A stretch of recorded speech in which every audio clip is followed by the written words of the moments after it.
இந்த வீடியோவில் பார்த்தீங்கன்னா 2 ஸ்கர்ட்டு 2 ஒரே மாதிரி எங்கள் ஃப்ரெண்டு ஸ்டிச் பண்ண சொல்லி கொடுத்துருக்காங்க. இந்த சாரியில் என்ன பிரச்சனை வருதுன்னா, சாரியில் ஃபில்ட் கரெக்டாக ஸ்ட்ரைட்டாக வர மாட்டேங்குது, எல்லா சாரிலையும் வர மாதிரி.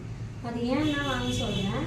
சாரி நெய்யறதுலேயே பிரச்சனைன்னு எனக்கு தோணுது. ஸோ அதை உங்கள் கூட ஷேர் பண்ணிக்கிறேன். நான் ஃபில்ட் வைக்கும்போது சொல்லுவேன், பஃபுக்கு ஃபில்ட் இப்படி மடித்து பாருங்கள், கரெக்டாக வருதா இல்லையான்னு செக் பண்ண சொல்லுவேன். ஸோ அதே மாதிரி தான் இதில் ஃபில்ட் இப்படி வச்சாதான் கரெக்டாக வருது. பட் சாரியோட போர்ஷன் இல்லை, அதனால தான் இந்த சாரீ ஃபில்ட்டே உட்காரதில்ல. நிறைய பேர் சாரியை வாங்கிடுறாங்க, வாங்கிட்டு ஒரு நாள் தான் கட்டுறாங்க, கட்டிட்டு திரும்பி கொண்டாந்து ஃப்ராக் தைக்க சொல்லி கொடுத்துட்றாங்க ஃபில்ட் உட்காரல.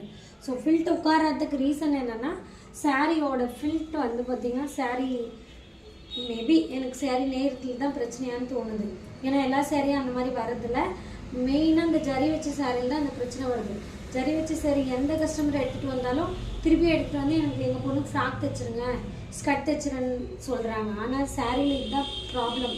ஏன்னா ஃபில்ட் வந்து இப்படி வர ஃபில்ட், இப்படி உட்கார ஃபில்ட் வந்து இப்படி உட்காருது. இது ஐரன் பண்ணுறதுனால ஓரளவு உட்கார வச்சிடும். ஆனால் ஐரன் பண்ணும்போதும் ரொம்ப சிரமமாக இருக்குது இந்த ஃபில்ட் உட்கார. ஸோ இந்த வீடியோ உங்களுக்கு பிடிச்சிருந்தா நம்ம பேஜை ஃபாலோ பண்ணிக்கோங்க. தேங்க்யூ.